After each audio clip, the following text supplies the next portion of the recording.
Hey guys, it's the great and powerful mystery here. Just wanted to say before we get rocking and rolling into this season finale, me and Jay don't think any of you guys should go legend tripping. It can be very dangerous. But if you guys do decide on your own to go to any of these locations, remember to follow state and local laws, respect private and public property, and just treat the whole area with respect and dignity it deserves. All right. Let's get on to the show, guys. I got stuff for you. Holy moly. I need to get some snakes and release them around my house. But they love eating people. They love eating kids. These guys are the scientists of the supernatural, lecturers leaving lessons for inquiring laymen. They are applying the scientific method to a world that baffles science. They are the cryptids of the corn. Every day that you open your mouth, I know, right? I'm more convinced that you're abducted by aliens. No. And it just stood up. I mean, it just like kept going and going. And she goes, what the? These are idiots. I was laughing reading this because I already knew how you would feel. Idiot. What part of the story fits your balloon? Well, This isn't a UFO. But who else has big black wings and red eyes? Batman. Well, Mothman. Oh yeah, Mothman. Well, everyone, I think we know exactly what it is. So say it all with me. It was the sandhill crane. Would you try it? No. You wouldn't eat it? No. Why? Because they're probably toxic. There'd be a lot of poop in my pants. I've seen a 6-foot alligator go swinging through the air and slam into a tree.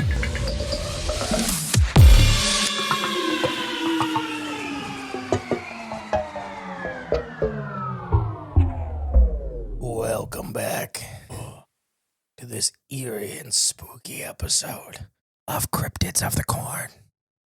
I am the great and volcanic Mystery. And I'm still J Clone 6 for the season 6 finale. Part 2. Part duh. And we're going to keep doing more states. Remember, I don't advise anybody to do anything. Always research before you go. But the whole kind of theme of this is legend tripping. Places that mostly seem that people go to if they practice safe behaviors and get pictures of. I'm just telling you. I'm not telling you to go to any of these. People go to these. But remember, on the Facebook page, there's a pinned post. If you've been to any of these and you want to share pictures of them, Please. let us know. Please share the pictures. Share them there. Yeah, super excited. Part 2. We're going to start with Oregon, and we're going to talk about butts. I think Two it's of my Butte favorite- is technically how it's pronounced. Oh, okay, never mind. Butte? Yeah. Butte, yep. But that's in Montana, I thought. Well, we're going to talk about Muller's Butte, Oh, okay, a different Butte. which is a volcano. Oh, one on the other side of the crack? Yeah. Okay. So Oregon. Let's talk about Oregon for a second. What's the capital? Okay. I about said Eugene. It's not Eugene. Oregon. Portland. No, but that's what I would have guessed. Okay, like Seattle. No, Wait, that's Washington. Oregon. It's not Portland. it's Salem. Salem, Oregon. I knew that. Dang it. All right, there's my first one. I messed Yeah, up. it is. I knew that. All right. I wouldn't have got it. I would have said Portland or something like that. Yeah. I wouldn't have said Seattle because that's Washington, but Yeah, I'm an idiot. I got the S, though. what? The S. Seattle. Salem. Oh, I thought you meant Portland. I'm like, Oh. your first guess was Portland, And then and I went that started Seattle. with a P, so no. Yeah, whatever. No, we're going to talk about, and once again, a warning for everybody with kids and families and stuff like that. A lot of these hometown / urban legends / like legend tripping spots, a lot of them start with a pretty dark history. Mm-hmm. So remember that with kids in the car. Like, it's gotten pretty dark. We're trying to keep it light as possible, but some of the ones last year, the light versions were horrendous. Yeah. Like that prison one. The prison one was pretty bad. But, all right, Oregon. The New Mexico one was pretty bad too. That was the same one. Oh no, not New Mexico. Whatever one with Juan and the Alaska. cursed wishing shrine. Oh, no, that would be Colorado. Yes, Juan from Alaska. Sorry, I was thinking not Frankie, but I did that again. Richie. Richie, yes. Richie It's the cop. E, yeah. All right, we're gonna talk about A dead volcano, quote unquote, maybe. A seemingly unassuming dead volcano in eastern Oregon. Mueller's, however you say it, Mueller's. Molars, I think Molars. Mueller's Butte. I always like saying but. It's like Molson's beer. You know, up in Canada, eh? Malheur. Molars. I just Molar. Say molars. Like a molar? Not like your teeth. Yeah. Has long boasted a secret history of witches practicing dark magic, as well as strange creatures who appear in the dead of night to keep visitors away. Mm. So a lot of witch stuff. When I sprinkled it through, but there's about every state has a witch spot.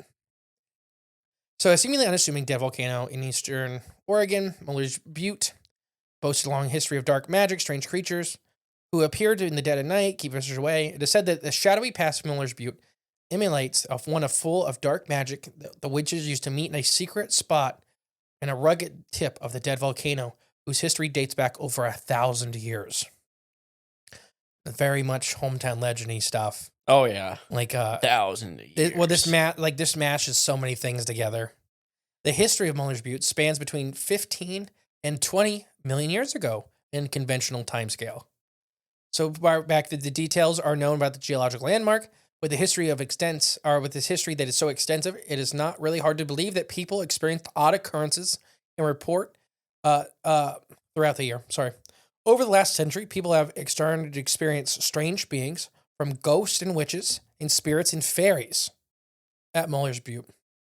One thing this once active volcano does not lack is paranormal activity or phenomena. Mm. This is one of those places everybody goes there and there's something different. So I gotta look up what a butte actually is. It's the carcass of a volcano. Okay. It's just like the core, I guess. The remnants. Okay. With the big. Normally, I think a butte has a big flat spot. Mm-hmm. Like a caldera would be the empty corpse of a volcano, and a butte's like the core. Okay, I see now. Yeah, I'm looking at some pictures here. Just like it looks like a mountain. Yeah, basically. Kind of like a rugged rock outcrop mountain. But yeah, it's a corpse of a volcano. Okay. So yeah, everybody that goes here, Muller's Butte, experiences a slightly different phenomena. Everything from hauntings. It definitely seems whatever the phenomena here presents itself for the person. Okay. So reactionary. It's very reactionary, very much playing on how you feel when you go there. Before the days you could consider to be modern, Native Americans used to on the Butte as a lookout and a watch point for settlers coming over in covered wagons. It is believed that many people met their demise on this trail, and their spirits linger on haunting the area to this day. Legends dictate that Muller's Butte was once a place where witches would gather to celebrate their dark occult practices. Covens would regularly meet and perform their bone-chilling rituals and ceremonies. Then again, there is a history that before that, rarely seen, if ever, got recorded and considered a known history. For millions of years, Muller's Butte was an active volcano. But now, a few million years after it has slowed in agonizing death, this formed a furious threat that spanned a distance between the northern border of modern Washington and the northern region of modern California. It would spew forth floods of lava in a series of volcanic eruptions, wiping the landscape clean. Yeah, this was it's not a very, it's hard to look at it now and realize what it is. Yeah. This thing wiped out massive amounts of land when this volcano got angry. The Snake River once contained one of the such lakes, so it had a bunch of lakes on top, and it created these lakes everywhere. The Snake River once contained one of these such lakes. Many geologists agree that Lake Idaho was once covered most of eastern Oregon for more than 2 million years ago. The sediment at the point covered Muller's Butte and was deposited in the Lake Idaho by volcanic eruptions. And the butte was eventually exposed over time and is now visible today. So it later got covered, after it died, it got covered up by sediment and then re-exposed. Oh, okay. So there's, like I said, the phenomena here at Muller's Butte, there's tons of firsthand experiences. You can Google it. You could drive to it pretty close, and it's a hiking destination. It's very well visited. It's the desert, though. Yeah. So there's snakes and scorpions, and I've seen that. All the fun friends. I've seen people talk about a lot of people getting stung by scorpions in this area. So be very, very, very careful. But I think it's because people are trying to climb the butte, sticking their hands in crevices and rocks. Okay. There have been so many reports of firsthand paranormal experiences in the area, especially at night or in dusk. They're considered terrifying at some point. There's a lot of imp-like creatures appear out of the shadows and chase visitors. So very much, you remember the Nez Rouge from Dayton, or not Dayton, Michigan, right? Michigan, Yeah. Detroit. The Nain Rouge. The Nez Rouge. I think we did a Patreon episode. Oh yeah, okay. So the little imp, little tiny creature, they look like little devils, and they chase and they bite and they sting. Pretty much the second it gets dusk. Okay. From what I've read, they look like little shadow creatures. So they don't really have maybe a solid form. Yeah. They're just kind of taking on a little devil. Okay. What was that? Is it Hot Shot or the little tiny cartoon Red Devil? Oh, I know who you're talking about, but I don't know his name. Kind of him, but made of smoke. Okay, fair enough. Also, reportedly, there's appearance of small black dogs with long, skinny limbs, and oversized heads, and dark, empty pits of eyes. So this sounds like almost like a Skinwalker Ranch kind of. Very, very much. Oh, The wait. dogs are tiny, Yeah. but they're super, super long-legged, with giant heads for their body size, and dark, empty pits for eyes. Yeah, it sounds awful. Wouldn't that be great? No. Like you said, skinwalkery, something to me, and you'll know it the second I say it. You probably already thinking it. It seems like something is pretending to be other things, right, to yeah. really screw with people. Yeah. Because it's like kind of what a dog looks like. So a lot of the eyewitnesses, like I said, you can find dozens and dozens of people that have said they've seen these dog things. Mhm. They were kind of like a dog, like the best, like a kid drew a dog. With an oversized head, and Yeah. then they're walking like The people. long legs, but the tiny body. Yeah. That makes sense. That never stood up like people. They walk around like dogs. Okay. Also, tons of loud, inaudible sounds. Okay. Everything from like sonic booms, people described to missile explosions, to the ground rumbling. To like, I heard one guy explain like it sounded like a stampede, and it Just felt going like a through. stampede. But nothing was Nothing there. was there.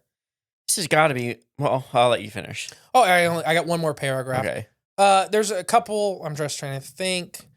There is Ghost Hunting in Oregon by Donna Stewart is a book that has a ton of these stories. Okay. So a lot of people highly recommend that book. I don't have it personally yet, but it's highly recommended about, specifically if you want to learn more about Muller's Butte and the type of phenomena that goes on. That goes there. on. Yeah. So this, like I said, it's a heavy, not like a super tourist destination, but if you're out in Oregon and you're like hiking and driving around and stuff like that, maybe it wasn't scorpions people were complaining about. I don't remember now. There's a lot of these. Something that will either pinch or sting or But bite yeah, you. it looks like halfway between a big rock and a dirty hill because of the sediment from the lake. Right. Yeah. It's Yeah. still covering it. I wonder though. I mean, obviously, what's going on here is if it's something that's, not reaction, but that's caused from whatever that volcano was, and the process of it dying, it's got to be weakening. It almost feels like it's a weak portal area Oh, that could be very much. where things are just coming in and out, Yeah. and just odd stuff's living there. I could see that. I went a different route, but I really like your thought. What are you thinking? Big Fay Mound. For that too, yeah. It seems very much like some of the Fay experiences. So do you think This big hodgepodge of it just seems to want to scare you. But nobody ever really gets hurt as far as I could find. Yeah. The things aren't like when they bite you and stuff like that. It looks, I mean, you got red mark on your leg, but you're not going to the ER. Yeah, right. And the right. little imps, and then the Right, big your- weird dogs, and Your the arm's ghost, not gone or the something. ghost horses, and the sounds, and it the just seems sounds like and all that. Yeah. we talk about like the Fae kind of baring their teeth. Yeah. Get out of my area. You know, you got too close. Yeah. But I mean, that's just my original thought. Well, I'm wondering if it's a mound, then obviously something built it, right? Or I do think that the Fae or elementals can inhabit previous structures like trees. We talk about trees a lot. A tree, naturally occurring structure. Not the Fae didn't build it, but they took it as their home. Yeah. Okay. So I could see something that this mole or this butte being something similar. Yeah. I mean, I see that. I'm just wondering though if it's what the natural process of Earth, and then you get these areas that just naturally occur. If anything was naturally was going to rip a hole in the veil, It's a volcano would do it. Yeah, probably. Maybe that's what volcanoes are. I don't know. There's I just don't know. holes in the veil. Like the one in the end of the Permian. Yeah. Someone opened the veil and it just spewed out and That destroyed was- everything here. That was a big veil. Yeah. Threw up a continent. Too big. That's what Gosh, happens. Permian extinction. Listen to our Freaky Fauna Friday episode on the Permian extinction. Everything died. The only extinction that affected arthropods very heavily at all. That's when you know it's a good one. When all the bugs start dying, like now, Like right now. that's bad because they rocked the dinosaurs extinction like it was nothing. But Roundup. Just dancing. The Electric Avenue song. There's the bugs crawling Out of the... as the sky's on fire. Right, yeah, they're fine. Hot garbage. It just goes to show how deadly Roundup is. Oh, gosh. Kill everything. Yeah, so... Including And you. people have even said that they've seen people out here with long robes. They said that they've seen witches on the top of the mountains in robes and with fires doing rituals. Just that kind of stuff. But, it's just one of these things that I think starts to build a life of their own. Yeah, which happens. We know locally. That's just how things happen. I do believe there's something there, though. I just don't know what it is.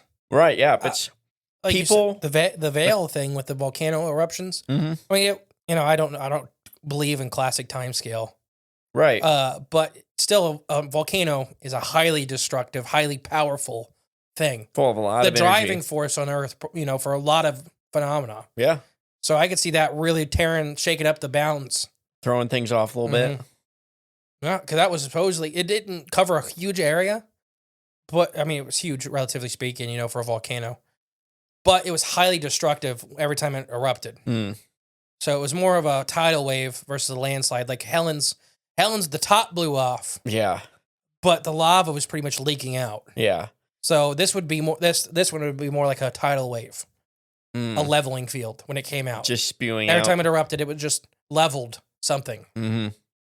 Nothing left. Dangerous. Danger. So that's High voltage. That's Oregon. Oregon. Now you ready for the next one? Yeah. Wyoming. Ooh, Wyoming. Okay.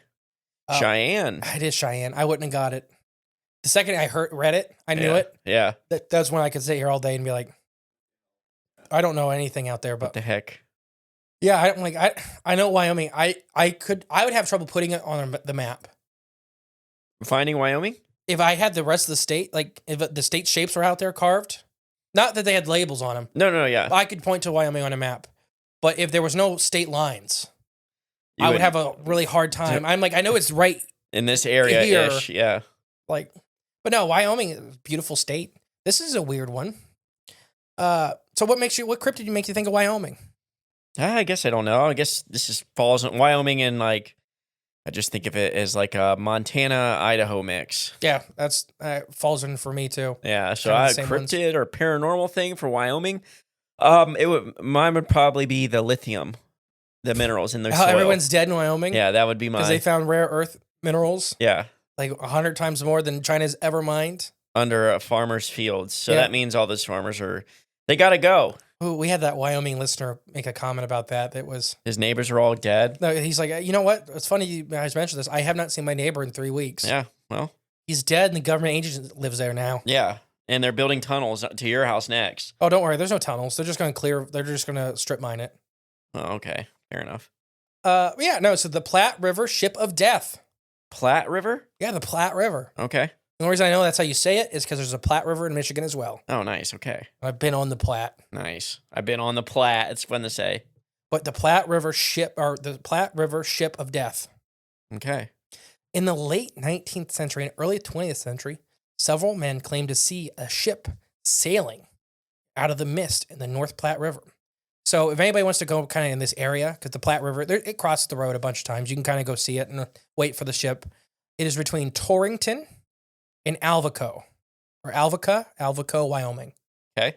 So those are the two towns Where the Platte River's running between? where this ship is seen, Where the ship's seen on the Platte and River. the Platte River is there. Okay. So it's the North Platte River. The ship, like the mist, came in without warning, and each of the men approached the phantom ship with caution. It was clear of the crew themselves were ghostly figures, damned to sail along the river. Their only mission was to give those who appeared to be dead or deadly warnings of impending death, and it was up to the men to reach for their loved ones in times. The sightings and stories of these men were documented by a psychologist researcher facility in Cheyenne, Wyoming, and later appeared in several magazines and newspapers in the mid-20th century. So this started, like I said, early 19th century. I think it was a group of 12 men had seen this, and they all either died or something terrible happened, depending on what the ghost told them. Okay. But the whole crew, and it's a sailing ship. It's not like a big cargo ship. It is a wooden ship with sails. All right. So like the old school classic. In a river. Yeah. But it's always accompanied and preceded by mist, heavy fog. Okay. And it's still seen to this day. So on a clear day in September afternoon, a trapper named Leon Weber and his dog are several days into the month-long hunting trip. Making their way through the brush near the North River Platte, something enchanting caught Leon's attention. A thick mist started to roll in. It was mist unlike anything Leon had seen before. In the distance, it gathered into a shape of a large ball instead of spreading out on the river like normal mist. Wanting to get a better look, they ran down the riverbanks. His dog immediately whimpered and cowering behind Leon. That's not a good sign. Still intrigued, he grabbed a rock and tossed it at the approaching mist. Shocked and confused, the rock seemed to bounce off of something solid hidden just behind the wall of mist. It was that when Leon noticed something emerging from it. It wasn't that long before a large sailing ship broke through, making its way directly towards him on the riverbank. Leon became overtaken with a sense of dread, noticing the ship was gray and debilitated. Various parts were covered in a thin layer of frost. So freezing. Ooh. On the deck, the ghostly crew started beckoning at Leon as the ship inched closer with each passing second. Unable to move, Leon stood in fear as the crew parted ways, revealing a coffin. What? Okay. The lid of the coffin slid open, allowing Leon to witness the body of a young woman laying motionlessly.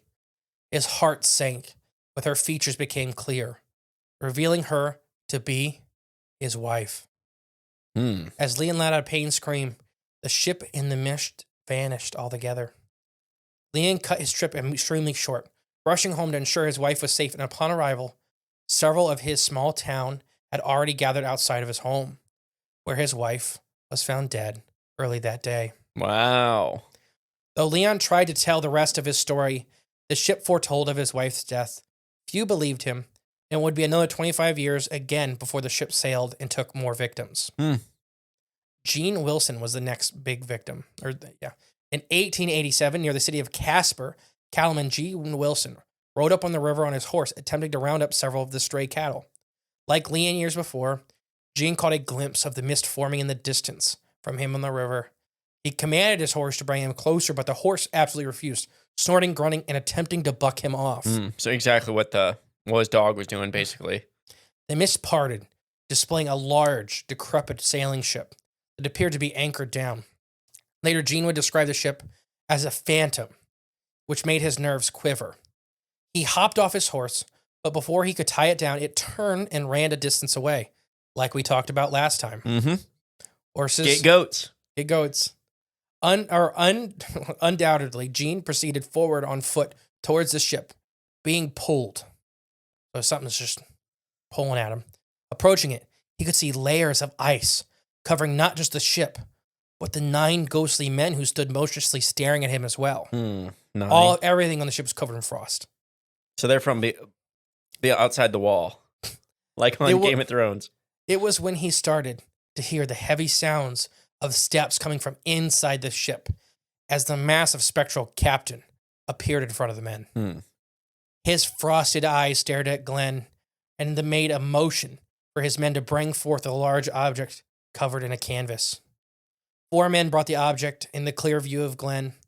One gripped the canvas, drawing it back, revealing the lifeless body of a woman who was badly burned.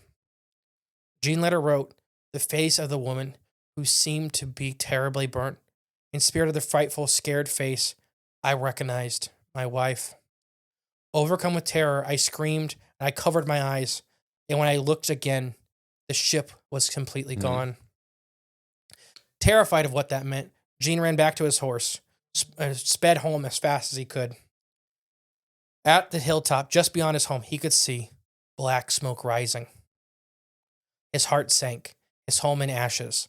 Among the embers, he desperately searched, burning himself, trying to find his wife. Finding nothing. His next thought his neck drop brought him to running to the river about 100 yards from his home. It was there he found the burned remains of his wife. Putting together that his ill-fated wife had caught fire in an attempt to toss herself into the river to extinguish it. So another one. So another ice ship with another wife. Yeah. So this is very, very, very odd. Yeah. And again, Gene begged other people to take the site, not to let, like, the second you see the ship, start running home. Don't give it time. Like, it's supposed to be a warning. Huh. That's how he felt. He thinks if you see it and you run home, you get home fast enough, you can prevent the impending death that He felt maybe because his everything was still on fire and his wife, yeah. maybe he could have opened the door. Maybe he could have got her to the river. Maybe he could have done something. That's super sad. Or is it the scary Grim Reaper? You know, Gosh. letting you know your ticket's called. Well, the first thing I thought of was when it showed up and it's covered in ice. Obviously, it's like Back to the Future, and it came from the future. Oh, I mean, that's how they know. When you return, wasn't it the dog? When the dog, I have no memory of this movie. Oh, Back to the Future. I have never mind. I'm not even going to say what I remember. I think his first experiment, he sent the dog back to see if it worked, and it disappeared. Then 2 seconds later, it reappeared because that's how he had it programmed. And it was the whole car was covered in ice. Everything was covered in ice because Dog frozen solid. No, the dog's fine. Everything inside the car was fine, but outside was frozen. So that's what I thought of first. I'm like, of course, it's a ship that's sailing through time. Victor Heeb. The last well-documented sighting of the Ship of Death occurred on November 20th, 1903. Victor Heeb was near his home in Bersham Bend, chopping wood by the riverbank. A few months prior, he testified in favor of his lifelong friend Thomas Horn, who had been accused of murder. Though Victor was adamant Thomas was innocent of the crime, the Cheyenne Criminal Court found him guilty, sentenced him to death. While with no other choice, Thomas Horn and others escaped from jail, disappearing into the woods and leaving behind everything and everyone they knew, including Victor. But on this day, as Victor gathered firewood, without warning, the fog materialized around him and in the river. At first unable to see several steps ahead of him, he swiped away until he saw a large black shadow approaching him. The mist broke, revealing a phantom ship in front of him. Victor stood amazed, watching the ghost crew line up on the deck, staring blankly at him. Same thing. A familiar voice seemed to echo from Victor.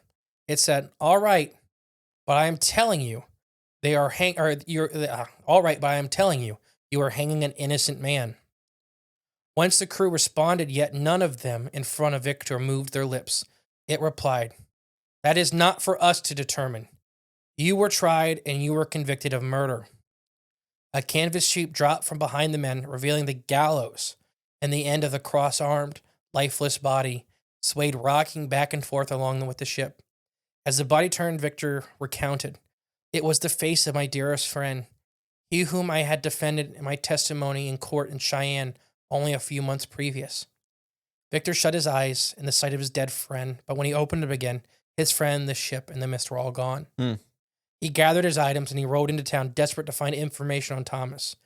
To his dismay, he discovered Thomas Horn was in fact caught and hung that same day. Over the next centuries into modern day, the ship is still seen on the North Platte River. Wow, really? Yeah. But it is customary, the second you see the mist forming, you get away. You leave and you don't stick around for the answer. And you don't interact, yeah. Wow. This, like I said, people have said driving over the river, they've seen these big like balls of fog with a boat in it and just mysterious fogs moving up and down the river like it's looking for somebody. Yeah. So this is one of those, like I said, legend tripping, do at your own risk, all that stuff. People go out and sit and watch for this thing. That's crazy. I don't know if I would. What would you be gaining from seeing it? I don't know. I don't know either. I mean, it's just like people that, like, it's like ghost hunting, I guess. I want to touch the other side a little bit. I guess so, yeah. If you've never experienced that, maybe, it's... But the end result is someone you know or is close to you is going to be dead. Mm-hmm. And there are hundreds of stories from this area. These are just kind of like the famous ones. Yeah. So what do you I think? mean, it makes sense. I mean, it's crazy. A time ship that is kidnapping and killing... No. So do you think that they are... So do you think this is omening people's death? That people are already going to die? Or do you think it is causing the death of people? I don't think it's causing the death, but I also don't think it's like when you say causing the death, like So like in my head, the Grim Reaper is an angel of death. It is not a bad guy. Yeah. It's there to walk you to the next side. But its appearance is very frightening because it reminds us how small we are. It's that the corporeal form is about to be shucked off. Right. And that's why we kind of personify the Grim Reaper as this skull-headed thing. But it's never, before, modern times, never was described as that. So these cold captains, or they just want you, maybe they lost their, maybe the captain lost his wife. Maybe it's, that kind of residual haunting, or maybe, maybe it's a version wants other people to of the Grim Reaper letting you know, hey, your loved one's passed. Because think about the wild man out in the woods. He would have never went into town. He was there for another 35 days. Not true, yeah. He would have never went and seen his wife. They already buried her by the time he had got back. Right, yeah. His buddy, his friend, he thought Thomas was out in the wilderness. He would have never looked information up about Thomas. Right. So is it that closure that it's trying to give you? Is it that, because of the guy's wife that burned up, if she was laying in the river, she would have been gone in an hour. Right, yeah. So is that closure? Is it trying to be a good thing that humans are so scared of the other side that it just becomes, it's frightening? Yeah, I mean, could be, yeah. Who are the 9 guys on the ship? Yeah, I have no idea. Yeah. And it's a classical sailing ship. Right, in yeah. the time of steam engines. This is a weird one. This is a very weird one. I don't know. I really don't know. It's one that fascinates me, and people. So, like I said, I don't know if it's necessarily a bad thing. Yeah, I don't see it as it being a bad thing because it's not going to. But there are people that accuse it of being the negative force. Being responsible for it. Yeah. Yeah, and to me, I don't know, from the stories and the people, it doesn't seem like that to me. Right. Yeah, I kind of agree with you on that. Yeah. To me, all those men may have spent way too long out away from their wives or their friends. They may have never known what happened. Yeah. Like Thomas, like you said, it was his best friend. Even though he was hung, it was sad. But as far as he knew, he got out of prison. He was out in the mountains. Right. Yeah. Yeah. Until a ghost ship shows up and tells you what really happened. Hey, go bury your friend. Right. Yeah. Because it was a hung man. If nobody pays, so at that time nobody pays to have you buried. They pretty much throw you in a pile. Oh gosh. Okay. So maybe there was, go bury your friend. A respect thing. Go take care of. Right. Yeah. I don't know. This is a very strange one. I like it. I mean, I don't know how we haven't stumbled across this one before, but this is pretty awesome. Yeah. No, I mean, it's just. I mean, there's not a ton on it besides like modern settings now. There's just like the big fog. Yeah. And people claim to see something in it. I couldn't find really any notable ones of people like talking to the ship captain now. Mm-hmm. Not like that last one. Yeah. All right. Ready for the next state? Yeah. Michigan. Lansing. It is Lansing. I always forget because it feels like Detroit. Right. Or even Ann Arbor. Ann Arbor. I like Ann Arbor. Not I like Ann Arbor, but it's a huge city. Right. Yeah. But Lansing's fine. It's like, where is it? Not huge. It's in the middle of the bottom of the state. Yeah.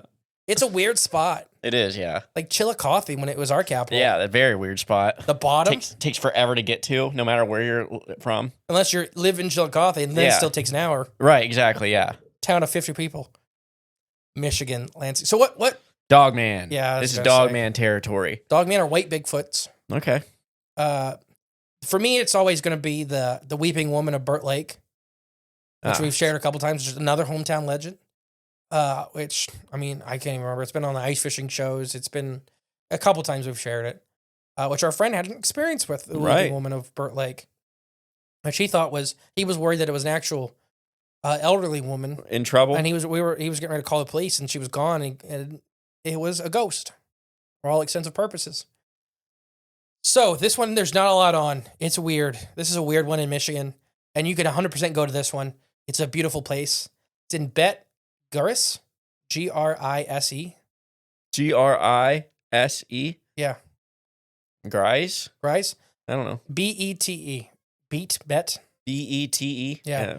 It's one of the Native American like words that they try to spell in English. Oh gosh, yeah, didn't work. But it's the Singing Sands of Bet Grease. Okay. So the Upper Peninsula of Michigan, on the shores of Lake Superior, lies a beach with a mysterious legend. The beach at Bet Grease has the Singing Sands. Okay. If you pass your palms in the sand and rub, it emits a haunting musical note. According to the legend, the Singing Sands comes from the spirit of a Native American maiden who lost her love to the depths of Lake Superior. She spends her eternity calling for him, begging for him, trying to lead him back to shore with her mournful song. Visitors are encouraged to help the maiden by playing in the sand and adding their voices to the internal lantern of song. Mm. The legend adds that the legend adds if you try to take the singing sand home with you, it will lose its magical properties and fall silent. Mm. This is the part that makes Bet Grease Beach so special. The singing sands is a unique phenomenon found nowhere else along the shores of Lake Superior. There's videos of this.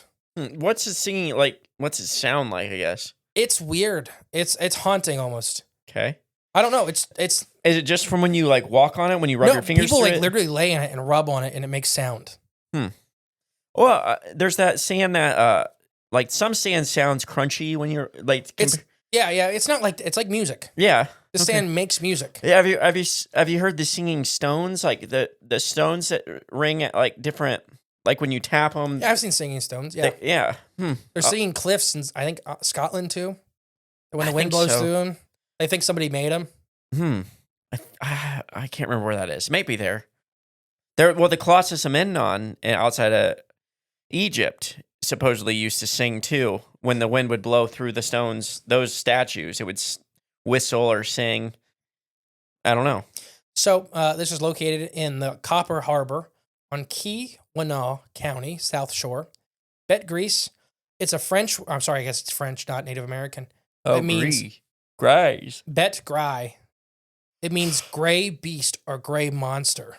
Ooh. And it's beautiful white sand beach of Lake Superior. This sand really sings for some people. And it's not everybody. And there's a lady you can follow on YouTube. She took it back to a lab and it does not make noise. So it's normal sand, comparable white sand to other places. But it did at the beach. Yes. And the audio recordings of it don't do it any justice from people, at least from the eyewitnesses that have said they've gone to it and done it. Right, being it in person. But kids doing it, I've seen videos of these kids because they fall in love with the sound. So these kids are like literally laying down, just waving their hands back and forth to make the sand sing. This should be a neat one to see. Yeah, it's up by Wisconsin, right? What shares the UP border? Is it Minnesota or Wisconsin? Minnesota, I think. Okay, so it shares up there by Minnesota. I think. Whatever one it is. Shoot, it might be Wisconsin. No, I don't know. It's probably Wisconsin. I think it's Wisconsin. Yeah, because over there in Wisconsin, I don't know. No, it's Minnesota. Maybe it is. I don't know. I feel like Minnesota's too far north. Like it rubs the whole Canadian border on the top. Where so does the UP. No, I know it does. That's why I think it's Wisconsin because it's on top of it. Okay. I don't know. Minnesota is next. Oh, Minnesota. What's the capital? It's okay. Wait, hold on. I about said St. Paul. Is it St. Paul? It's not St. Paul. I'm not telling you. It's not St. Paul. It's St. Paul. Just pick. St. Paul. Is it St. Paul or is it not? I'm going St. Paul. No. Dang it. No, it is. It is St. Paul? Mm-hmm. All right, cool. I learned that one from the old Where in the U.S. is Carmen San Diego. Great game. I have no idea what that is. It's a fantastic game. It's a classic for Carmen San Diego. But yeah, Minnesota. I've been there since last year. So this is it's St. Paul, but we're gonna go with the Kingston Runestones, or Runestone. I'm sorry. Kensington. On. Sorry, Kensington. Kensington. I think I know this. I'm sure you do. It's famous. Vikings are forager or aliens. Nobody knows. The Kensington Runestone is a large stone with runes carved into the surface. Some believe it was carved by Vikings. It is 31 inches tall, 16 inches wide, and 6 inches thick, weighing 202 pounds. Interestingly enough, though, the Kensington Runestone, as it was discovered in Minnesota, if it is authentic, it would change the history of the United States as we know it. On the other hand, it's an authentic mystery. Many people believe it to be a hoax. The The Kensington runestone was found in a small farming community near Kensington, Minnesota in 1898. Way before the internet. Well, you I'm gonna know. go get a book about runestones. Yeah. Hey, we'll hoax some people. Let's make a fake I need one. a big rock and a book about runestones. Right, yeah, and a chisel. Some versions say that a boy named Edward Oman found it. Other versions say his father, Olaf Oman, had found it. It's a pretty cool name. It was a Viking name. All right. It may have been found in the roots of a tree, but it is uncertain. It is certainly found underground. So one of the stories does talk about, like, the only reason they found it is because like a tree had tangled up on it, and when it got uprooted, it was hanging there, like it was supposed to be seen. It pulled it up. Yeah. At least every version of the story has its way. Regardless of how it was discovered and who discovered it, the Kensington runestone wound up in the hands of Olaf Oman, who brought it to, who began looking for explanations. There's no evidence that he actively sought monetary gain in his find. No one claimed to be able to translate the Kensington runestone until 1907, when the University of Wisconsin graduate, he was a history major. His name was Holman R. Holland. Came up with the following translation. So this is what he says it says. Okay. 8 Gats and 22 Norwegians on the exploration journey from Vinland to the west. We had camped with 2 shrieks, 1 day's journey north from the stone. We were out of fish one day after we came home. We found 10 more red of blood and dead. AVM, Aver Virgo Maria, saved us from evil. We have 10 men by the sea looking for our ship 14 days travel from the island in the year 1362. Wow. That's okay. That's a lot, right? It's a lot of text. This was all written in stone. Yeah, it's a massive stone. It's a big, big rock. How long do you think it took him to carve that? Hours? No, So- probably not. I don't know. I don't carve in stone. I have no idea. I don't know either, but it just seems like I know carving a stone isn't easy. I'll tell you that much. Hey, if you don't have paper, I guess it's what you got. Right. So, because he's he was writing down the stuff about, if this is true, he was writing down the stuff about the day. He was telling where the camp was. Right. And he was telling where the meeting spot was. Right. So it's important information, but what I'm saying is, like, if let's say a guy did this, one guy, which I doubt, something this big or this massive, it had to be like an all day, all week event. No, I think it would hours. You think just hours? Yeah. Hmm. These are strong men. I guess so. Strong. You have to have the correct tools and everything. Yeah. Like a printer. Basically. You had a plug-in printer. So 5 members of the Minnesota History Society investigated the stone for about a year and a half and concluded that it was authentic. So did you think the Vikings get to Minnesota? There is some evidence that the Vikings made it as far as Minnesota. What appears to be 5 Viking campsites were holes that had been carved into rock, similar as used by the Vikings to moor their boats, had been found. They were found in the Hudson Bay and Shock Center, Minnesota. Some Norse-looking tools have been found in the area as well. If it is postulated that some of the Vikings became stranded in what is now the United States when they could not make it back to their ship in time for the return voyage. That may be what the rock was about, if anybody later came looking for them. Ah, okay. This would explain why some of the maiden natives of the American tribes in this area had blue-eyed individuals and had knowledge of Christianity before they accepted history tells us they learned about Christ. Well, I just read a story about this, like, literally last week, I think it was. People talking about the light-skinned, the blonde-haired, and the blue-eyed Native Americans. Yeah, Scandinavians, Vikings, and stuff like that. I'm a big believer that, because if you believe some of the Viking texts that made it back, Yeah. when they talked about meeting what could be the Native Americans, it seemed to go very pleasantly, Yeah. unlike later Europeans. For example. And that's, we talked about some of the tribes on the East Coast, why they were so accepting of the Europeans coming over, is because the last time Europeans came over, They were actually nice. They had, they traded well. The and, Berserker Vikings were the nice ones. Go figure. Huh. Who would have thought that? I think Berserkers, I know we say it now today, I think Berserkers and Vikings were different people. Yeah, I think so too. I think berserker. I use this as a verb or whatever for. But I think that was a Pillaging, people. yeah. A berserker was a person, like a group. I think they were the pillagers of the Viking community. Maybe I don't know. Yeah, so there's some of the Native Americans up there have blue eyes, which, as far as genealogy goes, I do not believe is accepted in the genome of the Native American. I would doubt it.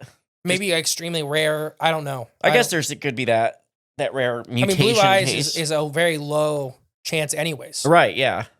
And people that have high populations of blue eyes, it's not the best color. Your eyes damage faster. Right. It's So gotta be one of them special. I don't know. a rare rune. None of the things that prove that Vikings visited the area or prove that Kensington runestone is authentic. The only evidence that can be taken into account is the Kensington runestone itself.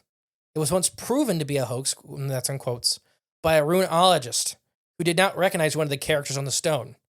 So basically said this runologist, the guy that studied runes, said those there's one on there that is 100% made up. That's what he thinks. That's what he said at the time. Yeah.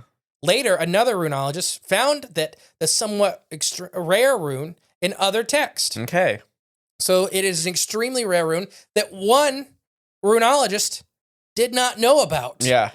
So that's giving it some So credibility. to say this farmer had done it, yeah.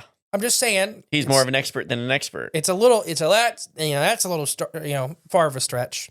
Unless Not saying this farmer in the 1800s is dumb, right. but to get the hold of rune information and then rarer rune information and actually put that on that's hard. Right.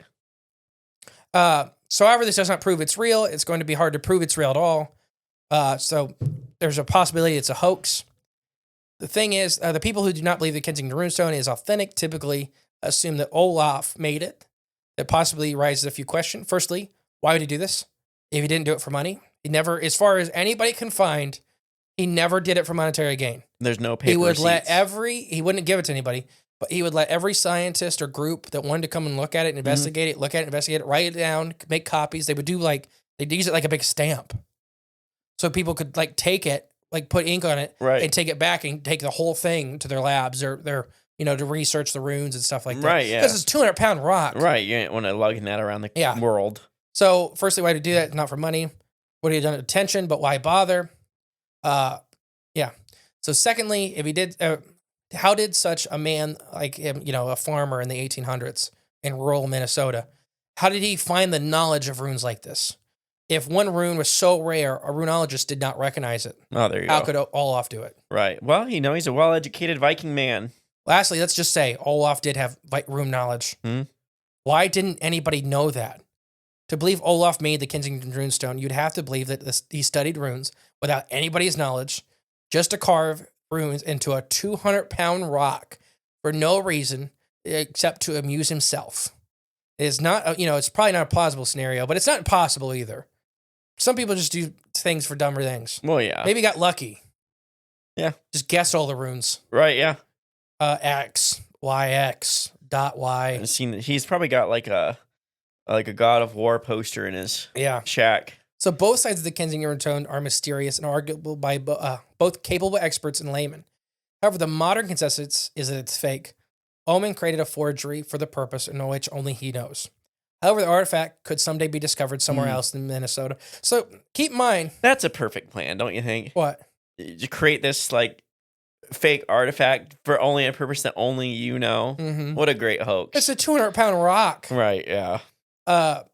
Anyways, but other weird stuff had been found in Minnesota. Literally, the Minnesota Vikings football team. Yeah. Because there's been tools and mooring holes and all this stuff. The Minnesota Iceman. Mm-hmm. Yeah. That wasn't a Viking? But it's still weird. Oh, I was talking about Viking stuff. Oh, just Vikings in general. Okay. I got you. No, you confused me. I'm like, the Vikings killed a Bigfoot up there? Yeah, that's what it was. No, so do you want to go see the Kensington runestone? That's what the whole episode, the whole season finale is about. You guys to go see the paranormal and experiencing it. Yeah. It is actually in a nice little museum. I believe it's $5 a person to visit. Oh, wow. Okay. It's the Runestone Museum in downtown Alexandria, Minnesota. And it's the main attraction, obviously. But they house authentic, what could be Viking artifacts there, and replicas of other Viking artifacts found in larger museums. Okay. In Minnesota. So it's all about how the Vikings may have been in Minnesota. No, it's really, you're made me think of something. I'm trying to find it now. There was another runestone that I saw when I was in Massachusetts, but it was in like Cape Cod area. I'm trying to find it. I can't find it now. I'll find it at some point. But there was a runestone, and they had pictures of it. You could go see the runestone. That's what the signs say. Come see the runestone. Problem is, they have it locked away in this like building. It's basically like a little shed that they have it locked away in. That's constantly locked up under key. You're allowed to look like through like a window, but you can only see like a little bit of it. But the closest you can get to is you can touch the building that it's locked up inside of, but they got a picture of it out front. Like, yeah, you can't touch the Kensington runestone, but it's like right behind a glass pane. This whole thing. This one even behind glass. Like, I've seen pictures. Like, they're like yeah, you can actually see this one. You walk up to it, you just can't touch it. Yeah. But they still offer it for, as far as my knowledge, they still offer it for scientific and historical like study. Okay. So like if a local history group wants to come in and just do something, if they like appropriate with it, obviously, they let you do that still. The group that owns it is pretty adamant of it getting to be proven real. Okay. I don't know if this one's it. It might have. This one says Norman's Land Island Runestone. Okay. I don't know if that's the one. Norman's. If anyone can, it was somewhere in Massachusetts around Cape Cod. I'm almost certain is where I saw this. So if anyone has any information on that, I don't know. This stone just. It's very, when you were describing it, just sounded very similar, and it finally just clicked. I mean, I think if Vikings were here in the 1300s, they were great sailors. Yeah. They were great merchants, great traders. The only reason we wouldn't believe that is something like that is if we were taught in school that that's not what happened. Christopher Columbus in 1492 sailed 3 ships across the sea. What a very brave thing to do. 150 years before Columbus. Yeah. The Nina, the Pinta, the Santa Maria. Well, the European, the French, or sorry, not the European. The English, the French, and the Spanish. And the Portuguese. And the Portuguese did not like the Vikings. Because they stood up. They fought back for a little bit before they were all murdered. They didn't bend over to the crown. Yeah. Yeah. Which is what's happening still to this day.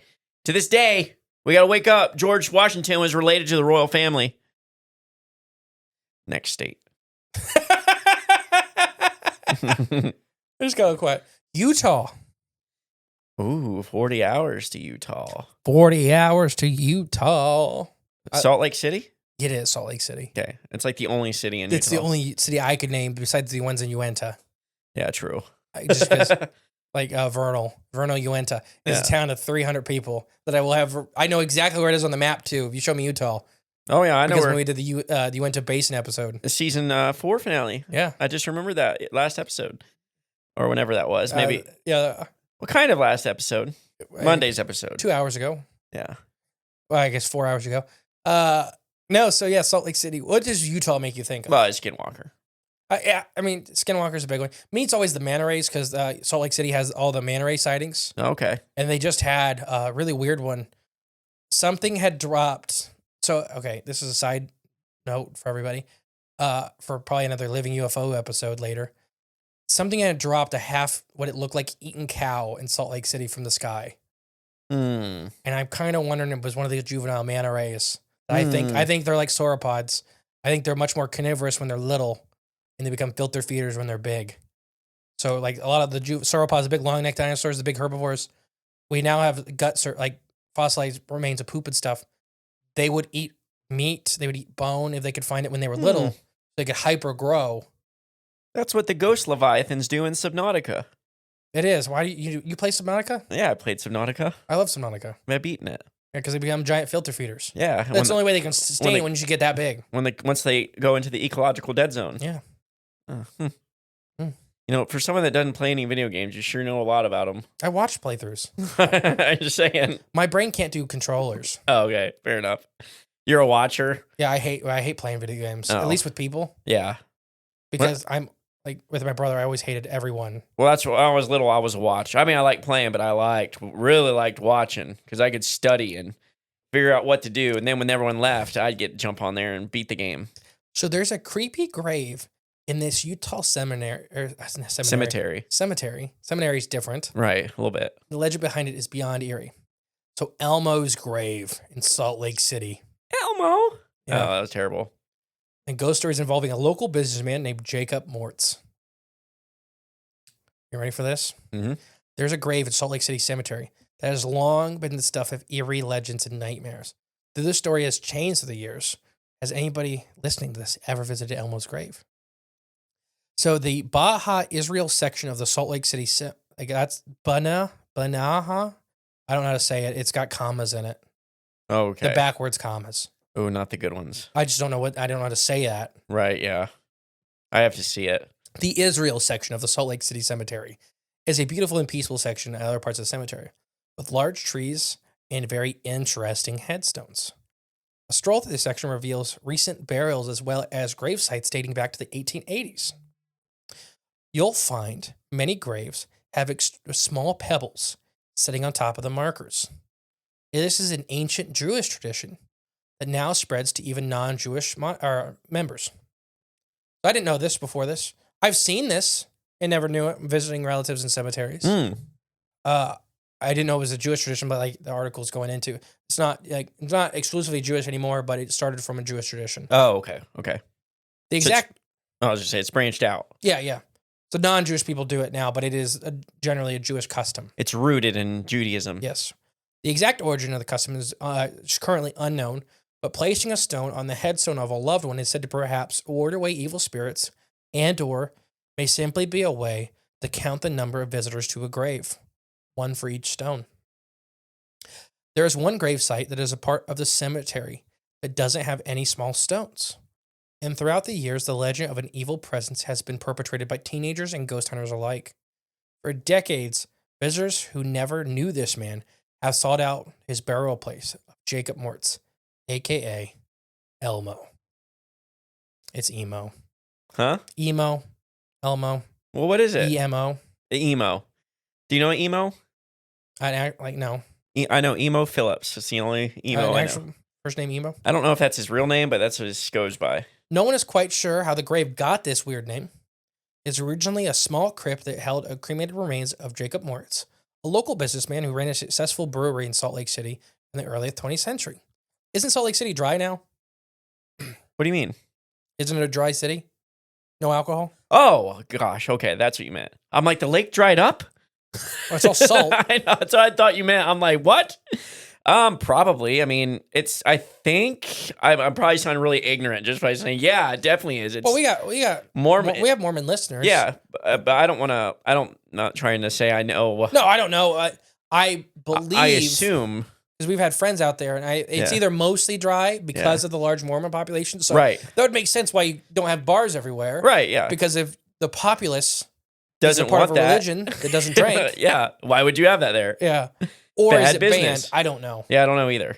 Just made me think because this guy owned a brewery. Yeah. So Mortz, like I said, he was also a well-loved local politician who also gave freely to charitable organizations and was respected by both the Jewish community and the local Mormon leaders. So this guy was well-liked by everybody. Yeah. He was a politician. He was a brewer. He was liked by the Jewish community and the Mormon community very well. Just 6 months after setting out on a European trip, his wife in 1909, Mortz died of stomach cancer. His wife had his ashes interred at the site. For decades, local lore said if you lit a candle, walked around the grave 3 times chanting, emo, emo, emo, then peered into the window of the crypt, you would see Emo's glowing red eyes staring back at you. The large metal door of the crypt once had a window. Visitors could see that the vandalized remains of the urn inside, though Mr. Mort's ashes were removed from the burial site many, many years ago. Today, a piece of rusted sheet metal covers the opening where the window once stood. High school students and ghost hunters have seen who have adjusted the legend to fit the current conditions of the gravesite. The new legend says if you walk around the crypt 3 times, chant emo, emo, emo, you'll see a ghost with glowing red eyes appear near the gravesite. Glowing red eyes? Mm-hmm. Wonderful. Yes. When you believe the creepy legend or not, you'll find the original gravesite of Jacob Mortz of the Salt Lake City Cemetery in the avenue. The grave is located. I'll give you the address because the city's fine with people as long as they're not vandals and they're being respectful. They're fine with him summoning a demon? The grave is located just north of 4th Avenue and 990 East in Salt Lake City. Okay. I ain't going there. If you stop by, though, it is asked, maybe leave a pebble. For emo. Yeah, for Jacob, because nobody leaves a pebble because they made up a story about him being evil. Oh, okay. So everybody thinks he's evil. Yeah. As far as we can tell from history, the original guy, the Mortz, Was seemed well liked. Yeah. There's very few bad things anybody could say about him. Yeah. He was extremely charitable businessman, to be liked by both the Mormon and the Jewish community pretty well. Well, you either have to be very good or very bad. I mean, to be a politician that was well liked by the people. Yeah. I mean, this is the time when they were still hanging politicians. Right, yeah. You either have to be very good where everyone likes you, or you're just so awful that... But it was years, and I don't know if it's... everybody, you can look up pictures of his crypt. I don't know if it's just the door, because originally it has this massive metal door. Yeah. And with a big window, and now it's just a piece of sheet metal. I don't know if that was just some kids walking through, started the story. So this becomes the talking about, I guess, the power of ritual. So I don't think this is the guy anymore, because first off, he's not in there. And two, it's red eyes. And he, as far as we know from history and from people that have talked about him, he wasn't that kind of man. Yeah. Everything from charity to, political. He just seemed like, as far as, like I said, this is over 140 years ago. As far as we can tell, he seemed like a decent guy in the community, a well-respected, a well-loved man. A lot of the community was saddened by his death. Yeah. So not every politician's like that. No, hardly. So you can't hardly name one besides maybe, I don't know, Thomas Massey. Anyways, so I don't know. Do you think this is a demon that is being summoned by the rituals that people are doing? It sounds like it. And I think the ritual is like when you're constantly redoing the same thing, like you're creating that ritual. Mm-hmm. Like Tesla would talk about doing that stuff. Like before he'd enter a building, he'd walk around the block 3 times. Before he would eat a meal, he would, what was it, with napkins? He had to have 9 napkins or something, like folded or something weird. It was always a certain numbers. He had to have 3, 6, or 9 is what his 3 numbers were. But just weird. It is almost like a ritual, like ritual 100%. Stuff. And I think that we have friends that are ex-magic users. Mm-hmm. And they have talked about that the rituals don't matter. The actual subject matter of the rituals don't matter. It's the doing them and the doing them the same way every time that gives them power. What is that? Is it the intent? You're just channeling the intent? Putting that into the energy. You're feeding something. Yeah. So do you think this is an actual demon that now inhabits this spot? Yeah. I think so. So I don't know if I'd go to this one, but we have plenty of listeners that are ghost hunters that are, I guess, braver than we are. Sure. I don't know if I'd do it. I would leave the pebble for the original guy, because it's very sad for a lot of the community that actually knows the story behind him. Yeah. Because most of the other tombstones and crypts there have pebbles, and it's a very loved local tradition, at least. So it's sad in some of the older community that his grave is kind of treated this way. Mm-hmm. He's exiled. So go if you want to visit it. Go if you want, but leave a pebble. Don't do the ritual. Yeah, let's leave that part out of it. Honor the man, not the monster. On behalf of Cryptids of the Corn podcast, just leave a pebble. Yes, leave a corn cob shaped pebble. Corn cob shaped pebble. A kernel, perhaps. Just leave one corn kernel. I think they'll like that. That should be our calling card whenever we go. Corn kernel? We just leave corn kernels. A 50-pound bag of corn dumped. Because you know how annoying that is? Yeah, I do. We'd literally be like every single Hardin County farmer that comes into the bowling alley after working. During harvest? Yeah. It's leaking corn? Yeah, it's literally corn and beans. You're just sweeping it off the floor at the end of the night. Like, what's going on in here? Old guy that would come in when I worked at the hospital when I was a cook. I couldn't stand. He wasn't a bad guy. I just couldn't stand him. Okay. Because he was supposed to call to order his food because we made food to order. Mm-hmm. And he would get so mad on the weekends because I was the only one that wouldn't pander to him. Yeah. I didn't care. He'd call my boss. I don't care. Yeah. They're not going to fire me because they currently have a position open. They've had a position open since I've left. I quit. Yeah. They're good people. My actual employer and everything. They're super nice. So he was a farmer, and man, he would just leak corn everywhere. Yeah. Like he was a bag of corn. That's just how it happens. But he would just get so mad because I'd be like, I need 4 specials.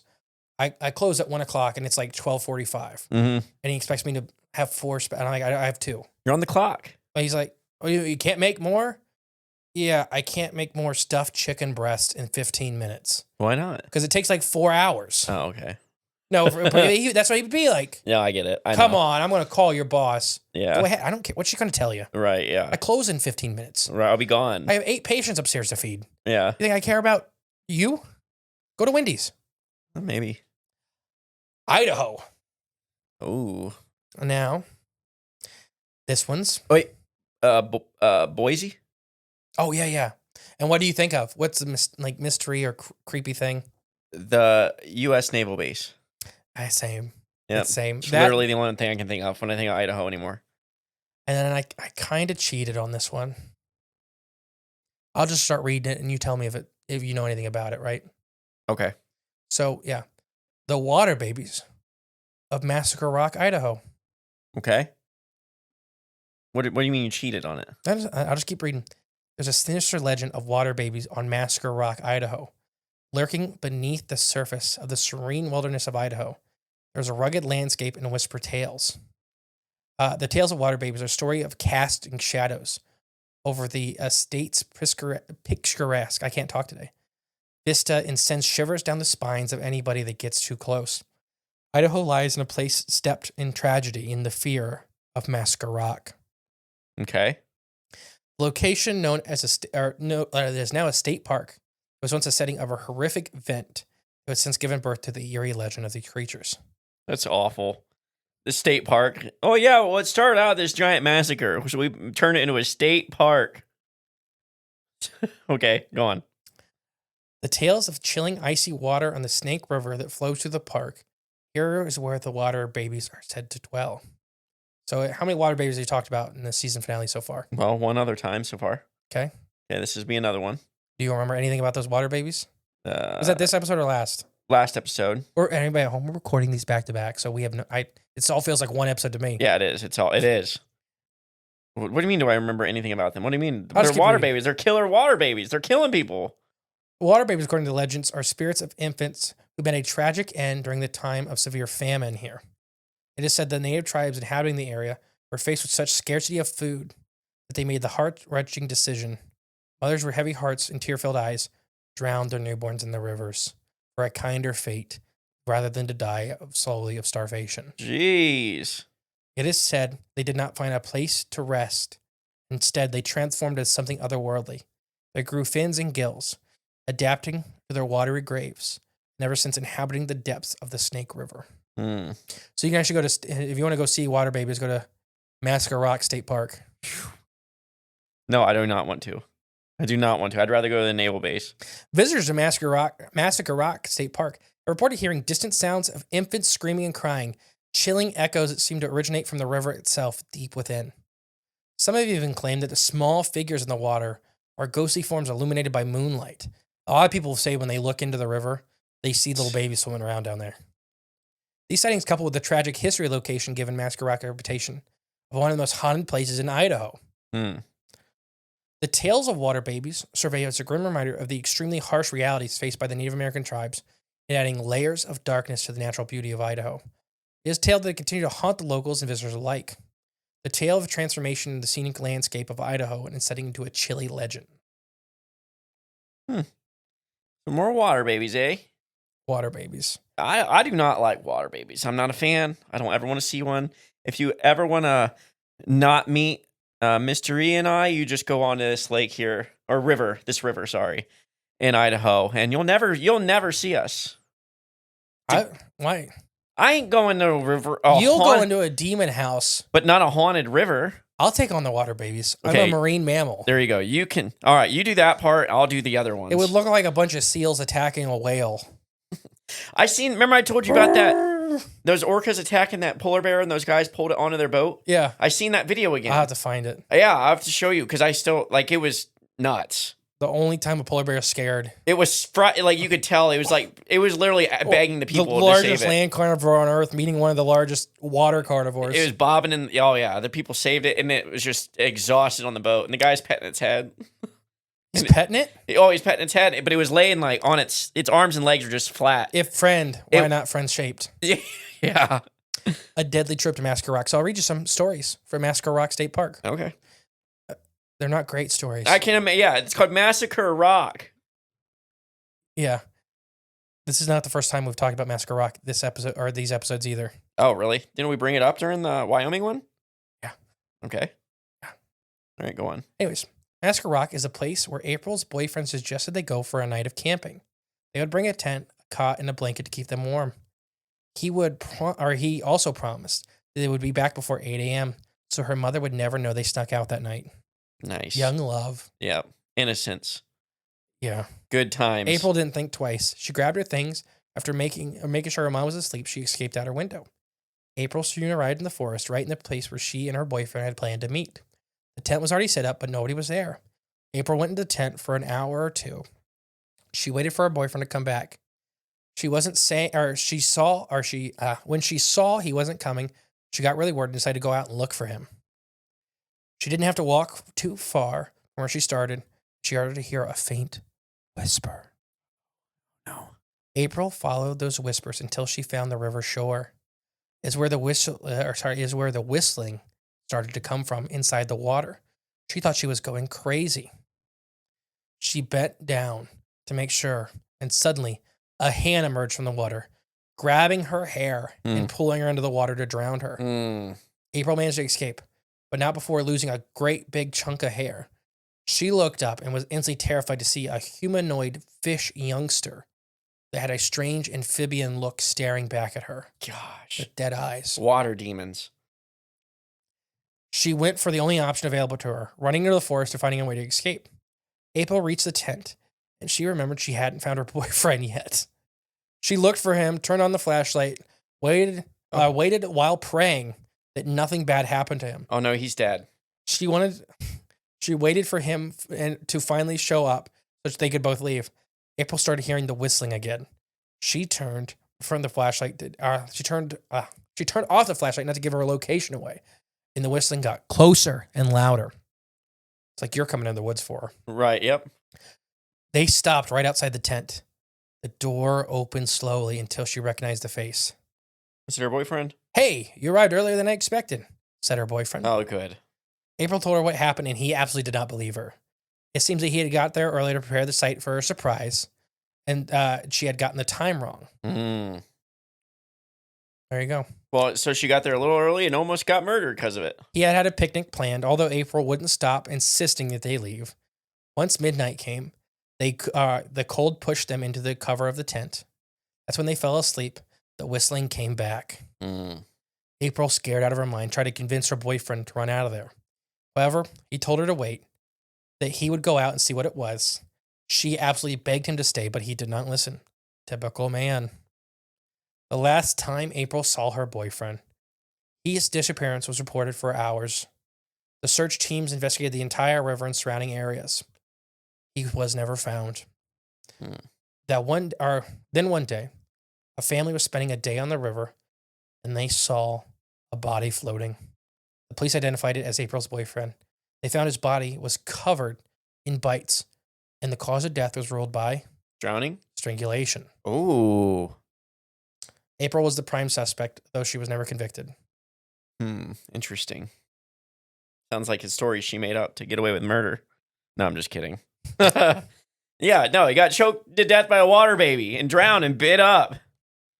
Yeah, don't go here. What was the other state with water babies? Idaho. Or no, this was Idaho. Wyoming. Let me go up to Wyoming. That wasn't this episode. That was last episode? Mm-hmm.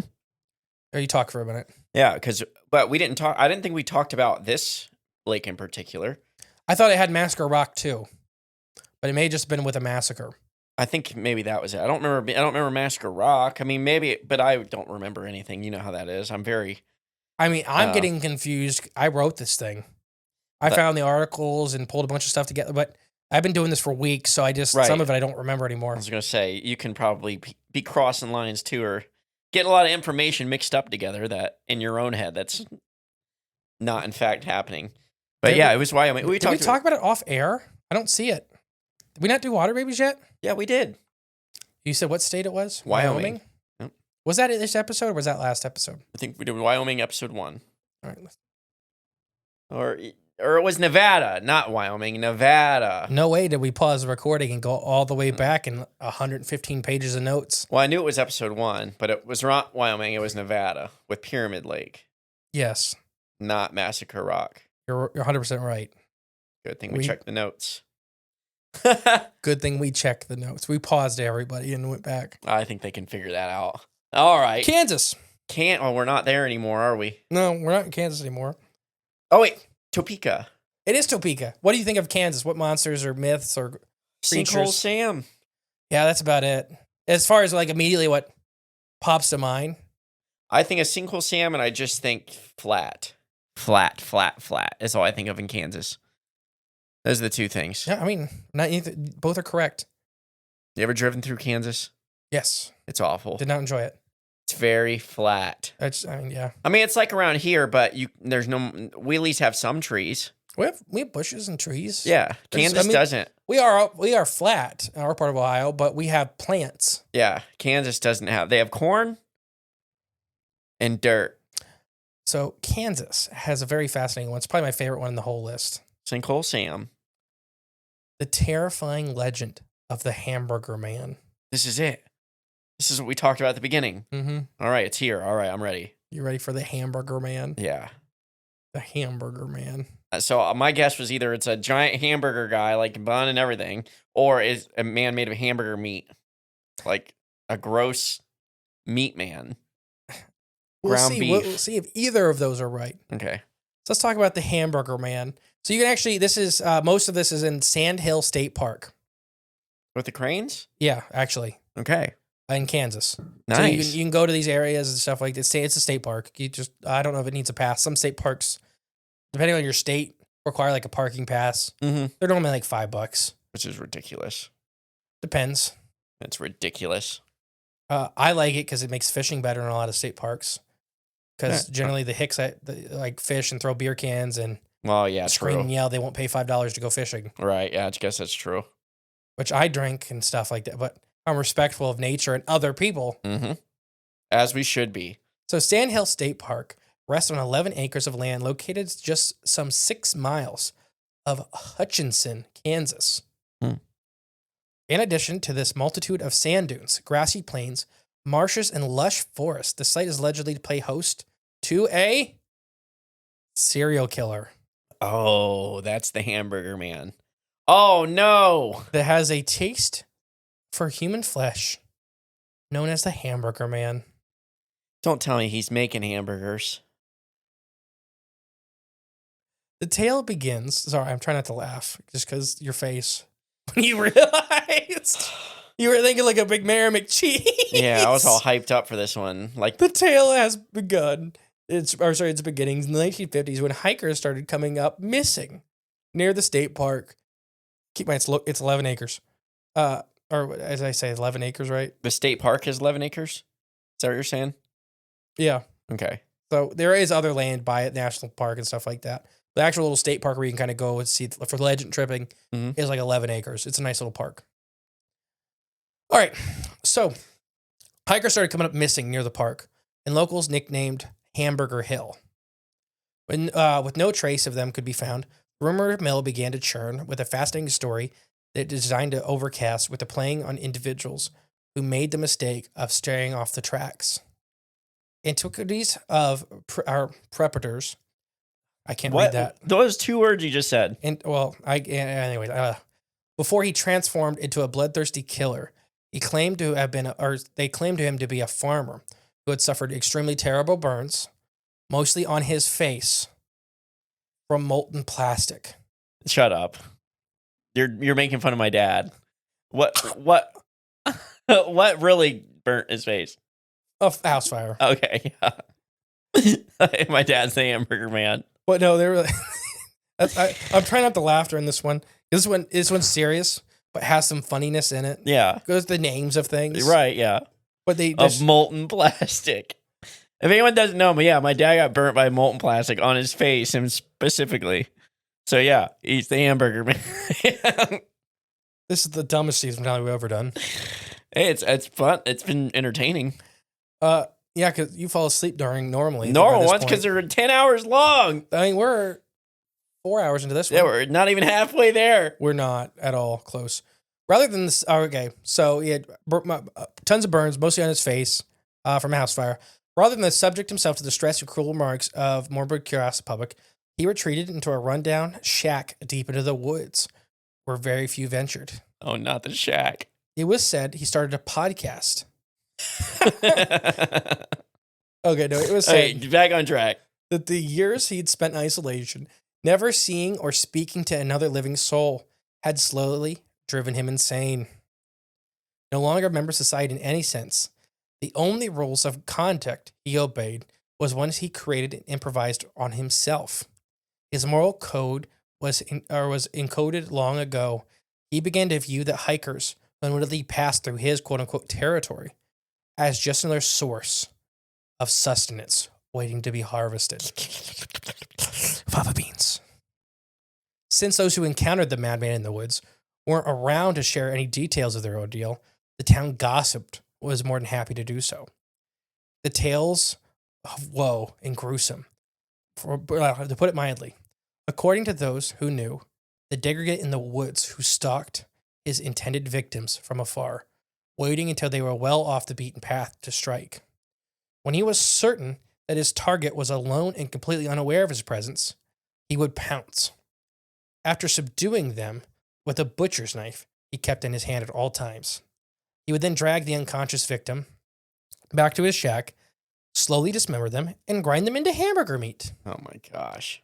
Over the years, accounts of the Hamburger Man's evil doings were compiling in Hutchinston and the surrounding communities. It seemed that nearly everyone either had seen him lurking in the dense forest or knew what someone they had. Those who fascinated themselves experts on the subject claimed that they were only haunted in the darkness region of the park due to his fear of stepping into the light and being ridiculed for his appearance. Mm. It was owing to this that the advertised hikers to stick on to the trails where the sunlight was and never be obscured by trees. It's also stressed the importance of traveling in groups, since they believed to zero in on people that were alone. Particular anomalies have been described as being half ghost, half monsters due to their unnatural longevity. Such as supposedly still prowls the area around Hamburger Hill for over 70 years and counting. It is at some point that he transformed from a living menace to a human monster. Mm. As the story goes, when his time on Earth was through, instead of giving into the inevitable, he chose to remain in the woods, the only place he ever belonged. So better safe than sorry. If you're ever in Sand Hill State Park, stay on the trails, don't stay after dark, and mind the signs. So he became a Wendigo. Sure. That's basically what they're saying. He ate human flesh, lived in the woods, became a Wendigo. Keep in mind, what is the topic of these episodes? Hometown legends. Yeah. Yeah. Just saying. So you can legend trip this. Hamburger Man, I have no idea if he's real. I found very, very few validity. Well, if you want to meet him, I mean, just drive down the road. There's a bowling alley there. I'm sorry. You made the comparison. I didn't.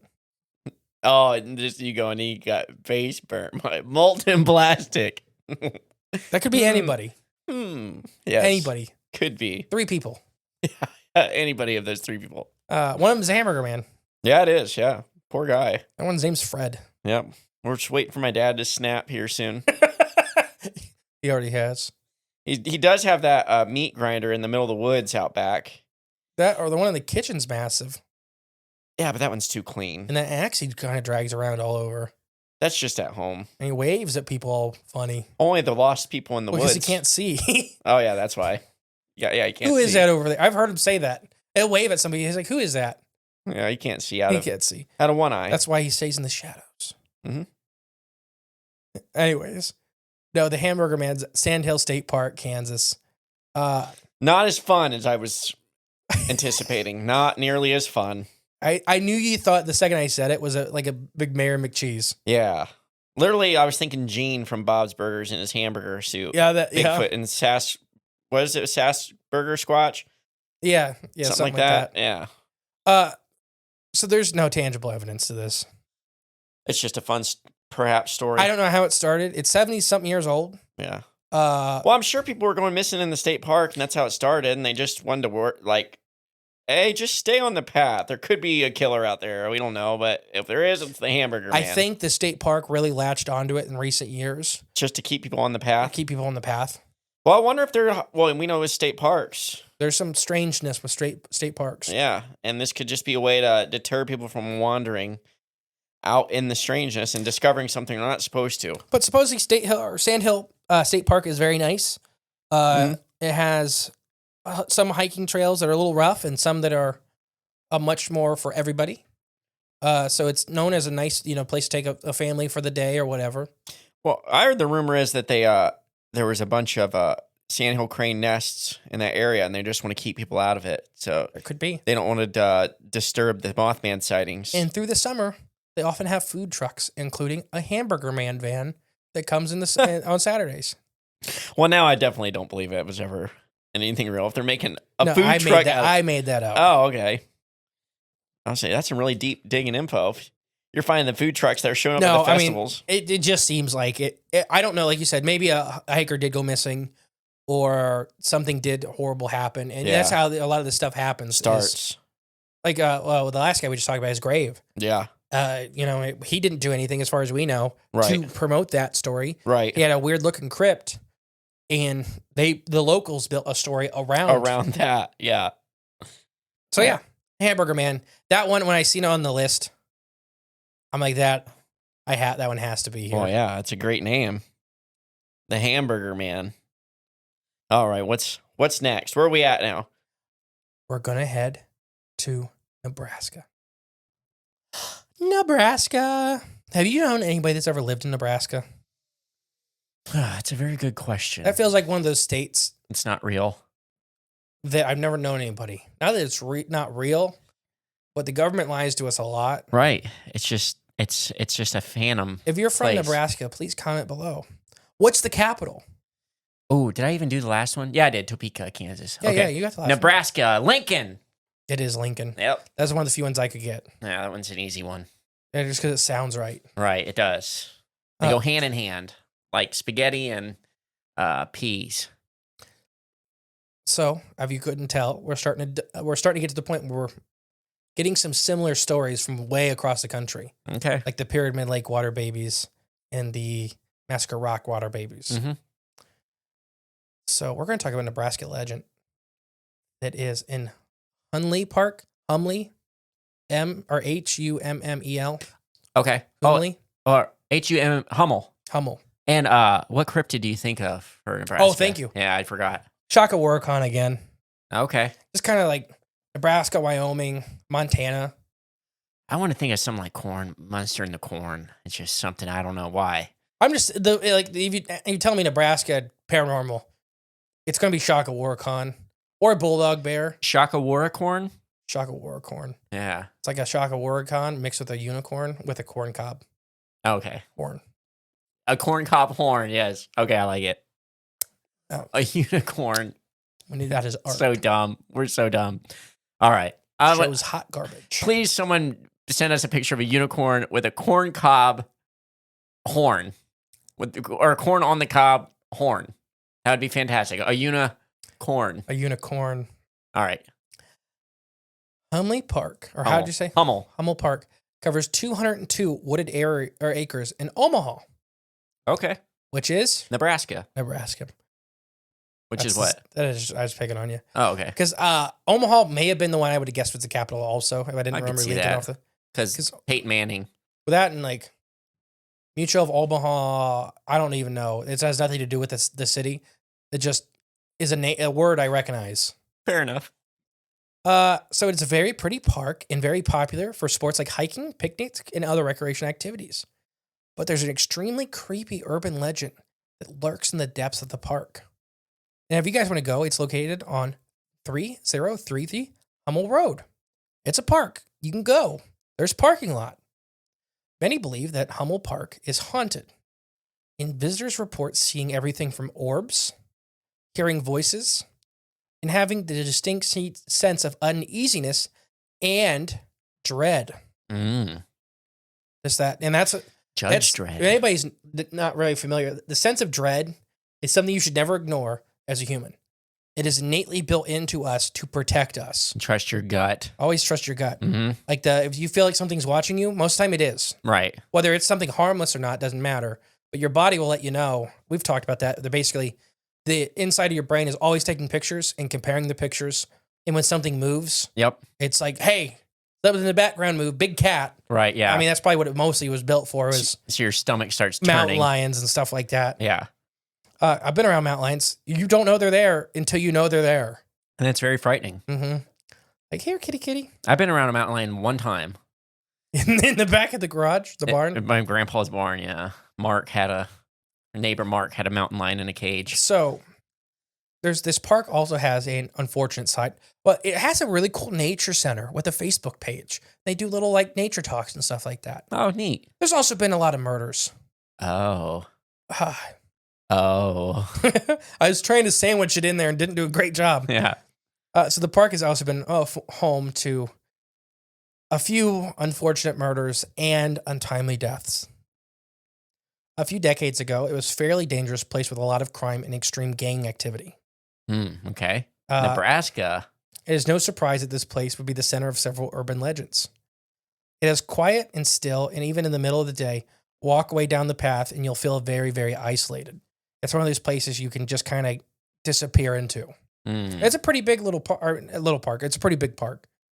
It is believed that if you count the stairs while ascending, you'll get a different number when you go back down, is one of the legends. Huh. That's pretty interesting. If for some reason you get the same count both times, you'll be cursed and you'll die soon. Oh, wonderful.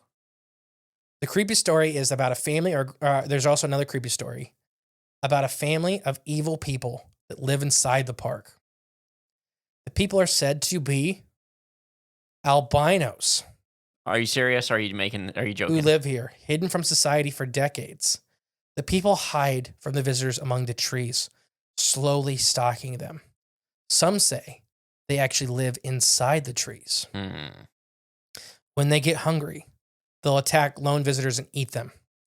Don't stray in Hummel Park after dark.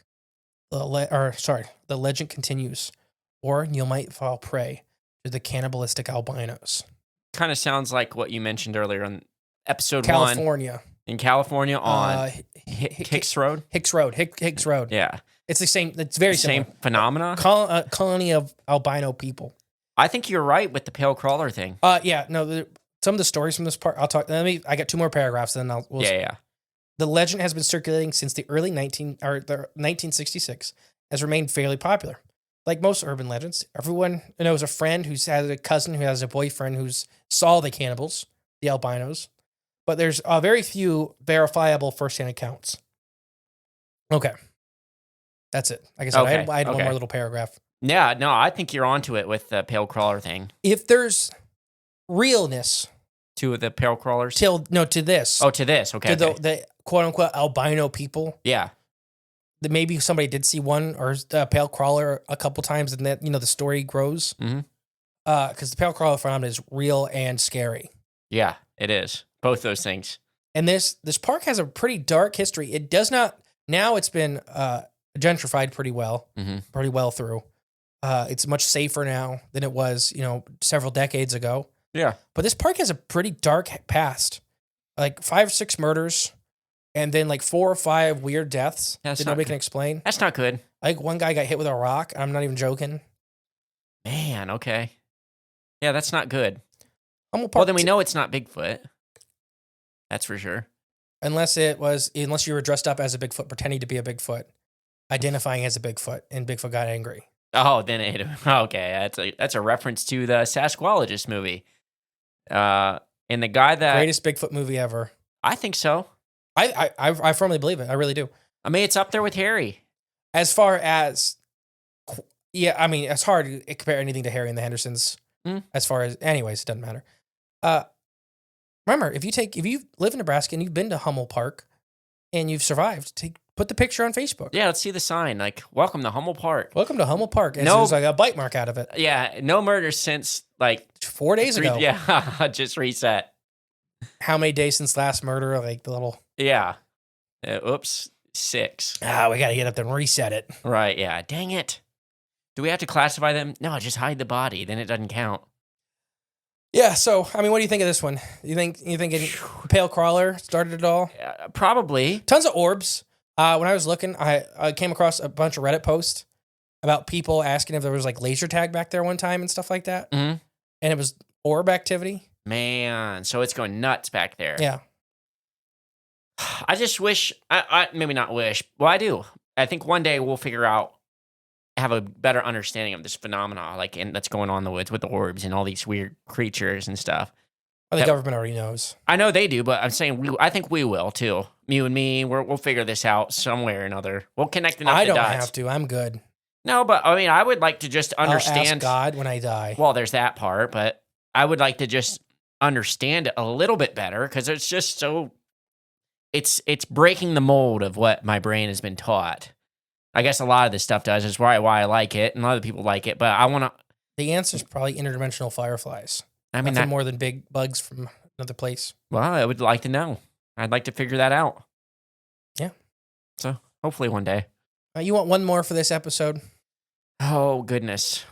Let's squeeze one more in. Okay, it's your other favorite one. I hope we're front loading the season finale pretty heavy with some of the fun ones. My favorite state, or no, I don't know. So we got South Dakota.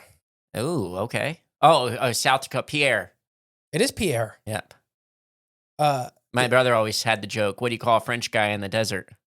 Pierre. Pierre. So dumb. So what do you think of for cryptid paranormal things for South Dakota? South Dakota, the Badlands. I kind of think of Tremors for some reason. I could see that. I don't know why. It didn't happen in. I know it didn't happen in Dakotas. I know it didn't, but it feels like it should. It Texas? It might. Yeah, I think so, or Southwest. But it just seems like that's a place that it would happen. Yeah, no, I don't know. I always think of dinosaurs, but that's more because the Badlands. It's not really paranormal. It's just it could be a lot of dinosaurs. A lot of T-Rexes came from the Dakotas. Yeah. Bigfoot's another one. Is Mount Rushmore north or south? I don't know. Oh, okay. It's in one of the Dakotas. Whatever Native American faces they were trying to hide.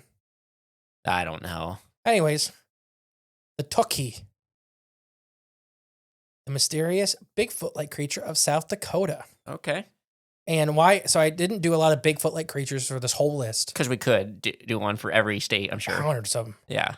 This one is pretty special, and it has a pretty known stomping ground that you can go visit. Oh, okay. So that's why I picked this one. Okay, fair. It's Sitka, S-I-C-K, or C-A, Okay. Hollow State Park. Sitka Hollow. Plains and forests of South Dakota, especially in Sitka Hollow State Park. The name Tukey, or Tukey, is Lakota language, meaning the big man. The Lakota people and the Native American tribes that inhabit South Dakota have a rich culture and history. Legends and stories of supernatural beings, including the Tukey. According to some accounts, the Tukey is a guardian spirit of the land and protects it from invaders and intruders. Other stories say the Tukey is a malevolent creature that preys upon humans and animals alike, whatever it can catch.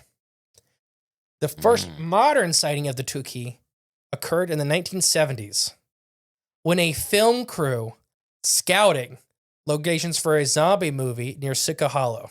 Okay. So I love this. This is like an instant cult classic. So this film crew's out here looking for a place to set their zombie movie. Right, location. And they run into the Tukey. They stumble upon an extremely large footprint who somebody thought belonged to a Tukey. They interviewed some of the locals who claimed to have seen and heard of the creature. One was Lamar Bear Ribs, who had encountered the Tukey one night while walking home. He said the creature was a big hairy man who gave him a seizure. Whoa, okay. He was taken to a health center by two women who found him and also saw the Tukey in their headlights as they were leaving. That might be the first account of Bigfoot inducing a seizure. I don't know. Think about the extreme panic. Yeah. If you were even you didn't know you're prone to seizures. I could see that. I could see triggering. I could see it triggering one, yeah. But we don't have too many actual counts where people have claimed that, though, where that's actually happened to them. I'm not saying it's impossible. I think it's very possible. I just think this is the first time we've ever, a guy described it that way. He scared me into a seizure. So the sightings continued throughout the September of 1977, attracted media attention and curious visitors. Some people reported finding mutilated cattle and wild animals with their sex organs removed and all the blood drained out, right alongside of Tukey footprints. Mm-hmm. Obviously, the Tukey was blamed for these killings, although there was no conclusive evidence. Some also speculate that UFOs were involved, as South Dakota shares of flying saucer sightings. The creature was dubbed McLaughlin's Monster. Interesting. What?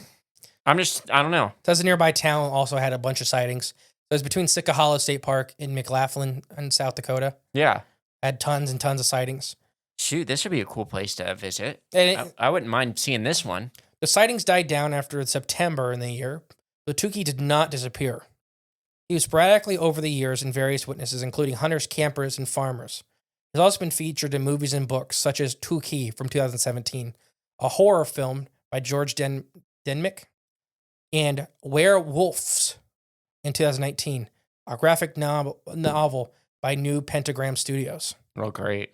Some people believe the Tukey is still out there while waiting for his next victim. I'll talk about his behavior, and I'll talk about what he looks like. He's still seen constantly in Sitka Hollow State Park. Victims, though? Like cattle and a lot of animals. Say none of those were humans, right? Not that has been fully attributed to him. Right, okay. Yeah, I just want to make sure. It almost feels like he's the foot. It almost sounds like he's the foot soldier kind of thing for whatever's doing the mutilation, and like he's Chestnut Ridge, and he's like the guy or the thing going around, just like I guess checking on Tukey. Like he's just maybe the bodyguard for that area, like I don't know, the physical being that's responsible for, I guess, protecting that area for whatever experiments they're doing with these mutilations. I don't know. Because, I mean, it's relatively new. I mean, not the name's Lakota. Yeah. But as far as the string of sightings, and then all these deaths that have been blamed on the Tukey. In the modern day, there's still cattle mutilations right near Sitka Hollow. Yeah. That are still like cows having their reproductive organs ripped out. I just don't think it's something like an animal doing. Well, obviously, it's not an animal doing the mutilations. Let's talk about what Tukey looks like. Okay. Because he has a basic description of a Bigfoot or a Sasquatch. He has a couple of distinctive features. He's said to be taller than the average man, ranging 7 to 9 feet in height. Extremely muscular build, covered with dark brown fur, or sometimes described as black fur. It has an extremely large head with a flat face, small ears, prominent brow ridge. Now, here's where you may have connections with other places like Chestnut Ridge. It had a glowing red or yellow eyes, depending on the eyewitness. It had extremely long arms reaching well below its knees, and extremely large hands with large claws or talons on the end. It has short legs with big feet with 5 toes each. So there's mostly Bigfoot traits with a couple distinctions. Yeah. The longer arms and then the claws. The claws are a little unique. I'm not saying there are Bigfoot that have said to have claws. I don't know if it's more of a feral Bigfoot thing or a rogue Bigfoot maybe. We've talked about that before. Where they maybe like us, they keep growing them and they just end up getting sharp. Yeah. I don't know. Well, I don't know. One time when I was in high school, my friend took fingernail clippers. First, he grew his nails out a little bit, so you get that white layer, on top. So, and then he went home, meticulously cut his fingernails into tiny little claws, little I've sharp had friends do that. ridges. And we were in high school. I've had friends do that in high school. He came to school. Started scratching you? Yes. And he just showed us, guys, look, what'd you do that for? And so he scratched us, ow! And then he's like, hey, that's the funny, best thing ever. What are you doing? And he went home that night because it got annoying, but he just wanted to do it to scratch us, and he thought it would be funny. And it was. And yeah, the effort. All of his fingernails, all of them. He didn't spare one. It was hilarious. gosh. Oh, so behaviors. The Tukey hates animals. Oh, no. And he is assumed to have the same kind of nature towards humans if we can get him alone. And we'll talk about that in a second. Deer, cattle, sheep, horses, dogs, cats, and one human have been mutilated in Sitka State Park areas. So a human has been caught. The identity, I don't believe, was ever released from what I could find. So I don't know. I don't know if it was a minor, because they don't have to release identity of minors. But near Sitka State Park, somebody was mutilated. I believe it was blamed on a wild animal. That would be cool to see more details. It's very. I'm assuming it's a minor because it's very hidden. Yeah. Well, I wonder, what the crime scene was like, whether it was a mutilation or not. Lamberton Lakes. Like it was Lamberton Lake style. A mutilation as in, you know what I'm saying, like a cattle mutilation. Yeah, I got you. An alien scientific mutilation. Yeah, or just precise. There we go. Or just a brutal massacre. Or like the dog creature from Ohio that just was literally ripping into the side of a cow. Yeah, like that. That's a little different. I mean, it's still mutilated. It's just not like an alien mutilation, I guess. Not precise. So the Tukey is famous for his ability to mimic human sounds and voices. Okay. He whistles, laughs, cries, and begs for help and calling names to lure people off the trail. I just don't think it's the flesh and blood Bigfoot. He can throw. I don't think this is a Bigfoot at all. No. He can throw tools and objects and use an environment. His whole thing, he does make classic Bigfoot noise like roars, screams, that kind of stuff. He wants to lure an individual away from the trails, though. Yeah. From everybody that's kind of had experience out there, that's kind of the consensus, is wanting to pull somebody away. And that sounds like another thing. A lot of people have said they've heard their name called behind them. They never said their name. The whistling, the big help. Yeah. Help. George, help. Well, it sounds like a siren. I don't know. Wendigo. Oh, the Wendigo. Okay. These features, the demonic kind of presence. I wonder if this is either a Wendigo spirit possessing maybe a Bigfoot or a human.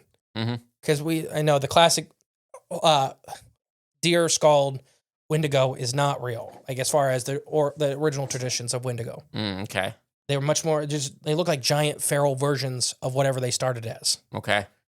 So I kind of wonder it could be a Bigfoot. I kind of wonder if this is a human Wendigo. This is the right area. Transform Teen Wolf style into Wendigo and one of the last Wendigos, at least, before the Great Warriors had killed a bunch of them this far south. Yeah. North or South Dakota is not that far south, but, Wendigo territory. Right, yeah. I kind of wonder if this is a Wendigo. And I kind of wonder if it's being covered up. Interesting. Sitka Hollow State Park. If you've been there, put a picture on the Facebook page. Don't stay after dark. Don't get off the trail. Yeah, stay on the trail. Go during daylight hours. Go with groups. Take a picture of the sign at the front, and then leave. And that's it. Leave. And post it in our group so we can see it. I want to see it.